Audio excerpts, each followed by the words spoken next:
السلام عليكم خوتي وخواتاتي. اليوم غنهضروا على موضوع مهم بزاف. المغرب كيقلب على بدائل للطاقة، ولكن فين غادي توصل هذه الخطة؟ في هذه الأيام العالم كامل عايش توتر كبير بسبب الصراع بين إيران وإسرائيل، وهذا الشيء خلى أسعار النفط والغاز تطلع بشكل كبير. ودابا أي دولة ما عندهاش موارد طاقية غادي تحس بالضغط، والمغرب واحد من هذه الدول. المغرب كيعتمد بزاف على استيراد الطاقة، يعني أي ارتفاع في الثمن كينعكس مباشرة على المواطن. ولكن هنا كيبان الفرق، حيث المغرب ما بقاوش غير كيتفرج، بدأ كيقلب على حلول. وأول خطوة كانت هي التوجه نحو الغاز الطبيعي باش يكون حل مؤقت ويخفف الضغط. ولكن الحل الحقيقي كاين في الطاقات المتجددة. المغرب دار استثمارات كبيرة في الطاقة الشمسية والريحية، ومن أبرز المشاريع كاين نور ورزازات اللي كيعتبر من أكبر المشاريع في العالم. وماشي غير هكا، حتى طاقة الرياح كتكبر بشكل كبير، والمغرب كيقرب يحقق استقلال طاقي جزئي.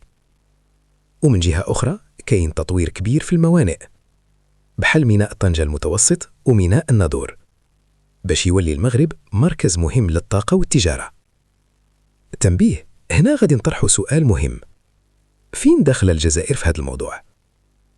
الجزائر عندها واحد الحاجة اللي المغرب ما عندوش، وهي البترول والغاز. في هذه الأزمة الجزائر ممكن تربح بزاف، حيث الأسعار طالعين والطلب على الغاز كبير خصوصا من أوروبا. يعني باختصار، الجزائر كتربح من بيع الطاقة، والمغرب كيقلب كيفاش ينتج الطاقة.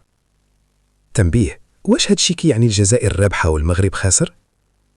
الجواب ماشي بالضرورة، حيث الربح ديال اليوم ماشي هو المستقبل ديال غدا.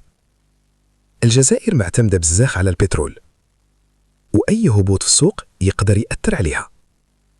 أما المغرب راه كيبني نموذج جديد قائم على التنوع والاستثمار في المستقبل. تنبيه، شكون عنده الأفضلية في المستقبل؟